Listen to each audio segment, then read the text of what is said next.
ॐ शुक्लाम्बरधरं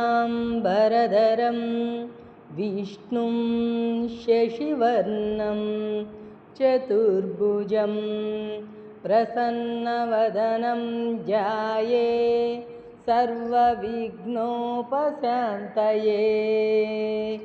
गुरुब्रह्मा गुरुर्विष्णु गुरुदेवो महेश्वरा गुरु साक्षात् परब्रह्म तस्मै श्री गुरवे नमः।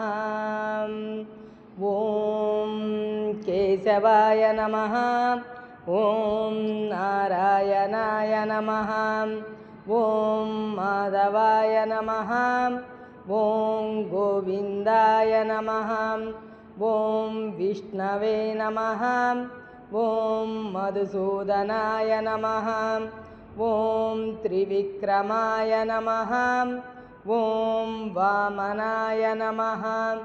ॐ श्रीधराय नमः। ॐ हृषीकेशाय नमः। ॐ पद्मनाभाय नमः। ॐ दामोदराय नमः। ॐ संकर्षणाय नमः। ॐ वासुदेवाय नमः। ॐ प्रद्युम्नाय नमः। ॐ अनिरुद्धाय नमः। ॐ पुरुषोत्तमाय नमः। ॐ अधोक्षजाय नमः। ॐ नारसिंहाय नमः। ॐ अच्युताय नमः। ॐ जनार्दनाय नमः। ॐ भूपेन्द्राय नमः। ॐ हरये नमः। ॐ श्रीकृष्णाय नमः।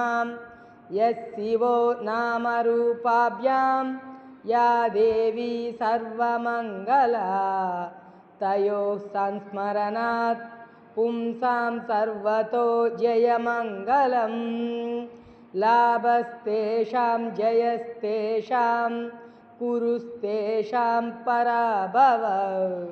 येषामिन्दीवरस्यामो हृदयस्थो जनार्दन। आपदामपहर्तारं दातारं सर्वसम्पदां लोकाभिरामं श्रीरामं भूयो भूयो नमाम्यहम्। ॐ लक्ष्मीनारायणाभ्यां नमः। ॐ उमामहेश्वराभ्यां नमः। ॐ वाणीहिरण्यगर्भाभ्यां नमः। ॐ शचीपुरन्दराभ्यां नमः। ॐ अरुन्धती वसिष्ठाभ्यां नमः। ॐ श्रीसीतारामाभ्यां नमः। ॐ सर्वेभ्यो ब्राह्मणेभ्यो महाजनेभ्यो नमः।